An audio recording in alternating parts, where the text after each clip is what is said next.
Hey guys, welcome back to the channel. In a video I did a couple weeks ago, I talked about the big changes for the month, which was the annual fee increase of the Chase Sapphire Reserve from $450 a year to $550 a year.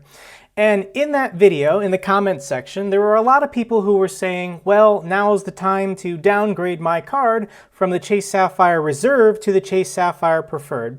And I didn't give it much thought at the time, but then I made a video about the Chase Trifecta, and I ran some of the numbers, and I noticed something was a little off on the Chase Sapphire Preferred.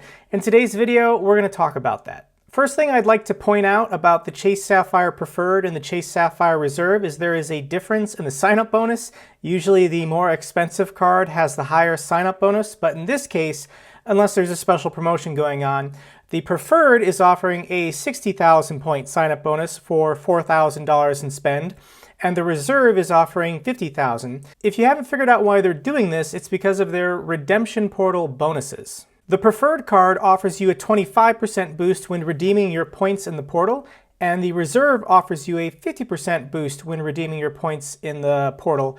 So the value of those 60,000 points when using the portal is $750, and it's the same for the Reserve. When you get the boost, it's once again $750. I did do a separate video on the Chase booking portal, and it's actually really good. If you are earning Chase Ultimate Reward points, I highly recommend you use it. You get great value.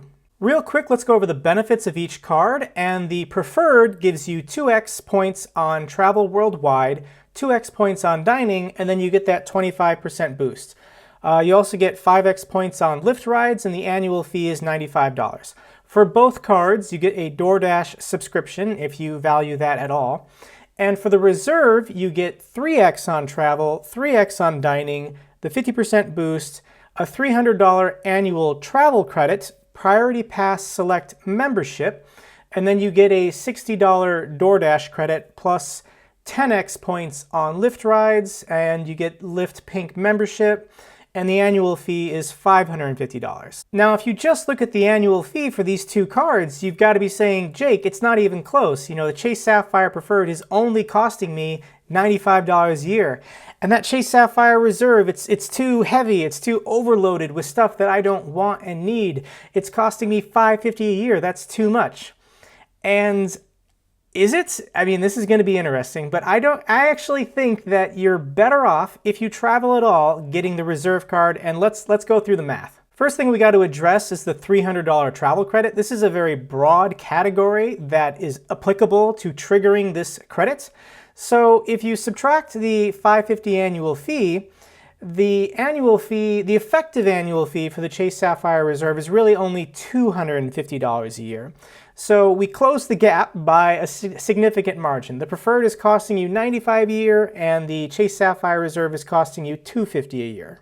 Next benefit let's address is Lyft Pink membership, or the 10x multiplier on Lyft rides. Let's just go ahead and concede this one. Let's say this is useless. Let's say you never take Lyft, you either don't use rideshare or you prefer Uber. So we'll go ahead and value this at $0. It has no effect on the effective annual fee for the Chase Sapphire Reserve. The next credit let's address is the DoorDash credit, and this is a $60 a year credit per calendar year. And let's go ahead and say you hate this credit. Let's say that, you know, the prices are overinflated, you're gonna have to pay to tip the driver.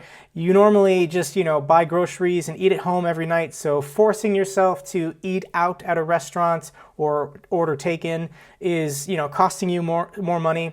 So let's go ahead and discount this credit by 75%. And let's say for a $60 credit, the true value to you is only $15. We're gonna be as pessimistic as possible with the benefits to the Reserve card. The difference in the effective annual fee for these two cards now is reduced to only $140. The next benefit to the Reserve card we have to address is Priority Pass Select, and this normally costs a couple $100 if you were to buy it outright. But let's once again be as pessimistic as possible. Let's say you only fly twice a year and you have access to a Priority Pass Select lounge. Let's say you value each visit to the lounge only at $10. You know, you would have either eaten at Chick-fil-A or somewhere in the food court, but instead you can go into the lounge in order to get some snacks and drinks. Let's say you stop at the lounge, you know, once on your way out for your first trip, once on the way back, once out for the second trip, once back, 10, 10, 10, 10, that gets you to a value of $40. This is a very pessimistic low number. Obviously, you can bring guests in with you to Priority Pass lounges, and if you travel more than twice a year, you can definitely get a higher value. But once again, for this video, we're trying to be as pessimistic as we can with these credits to kind of hamper the benefits of the Reserve card. So the difference in the effective annual fees for the Reserve and the Preferred is now $195 minus $95. It's only a $100 difference. And this is where the math gets very interesting between the Preferred and the Reserve, because the Preferred gives you 2x on dining, 2x on travel, and a 25% portal boost. And the Reserve is significantly better, 3x on dining, 3x on travel, and a 50% boost in the portal.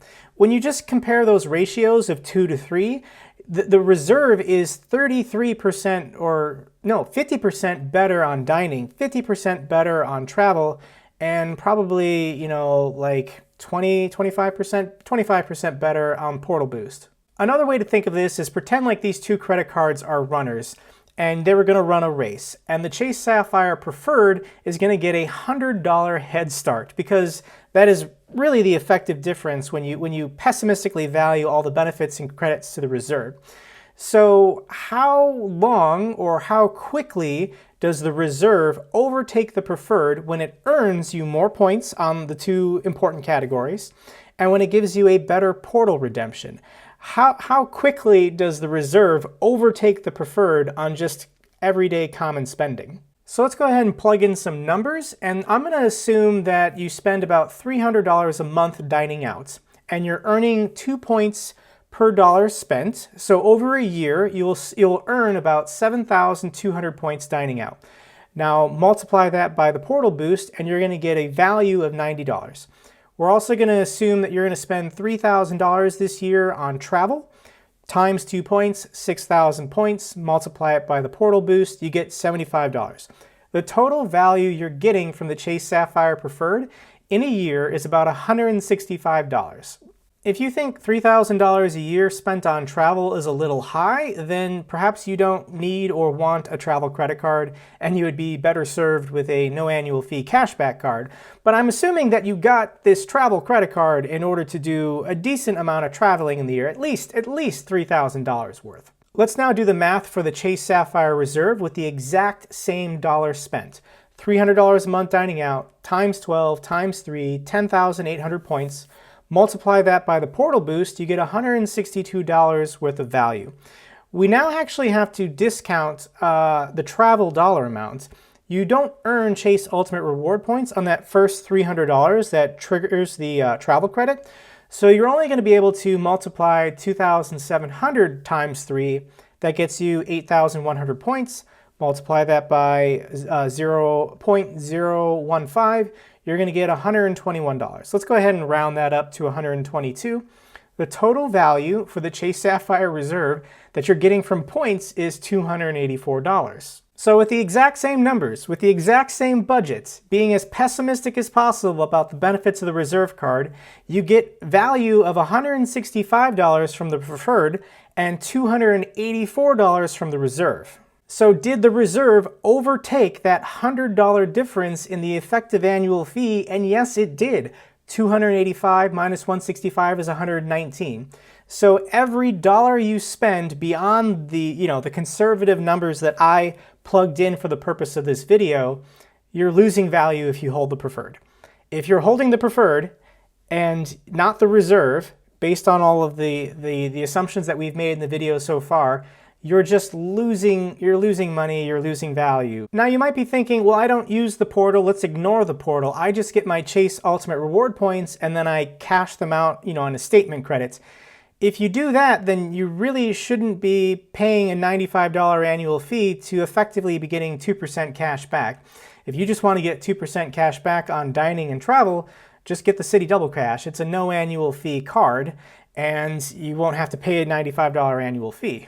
132 minus 95, you're only getting $37 worth of value if you are only redeeming your points for 1 cent per point, whereas the Citi Double Cash would have just gotten you the full $132 worth of value. Let's go in the opposite extreme and say that you always use your Chase Ultimate Reward points to transfer to Chase transfer partners, and you get on average 2 cents per point.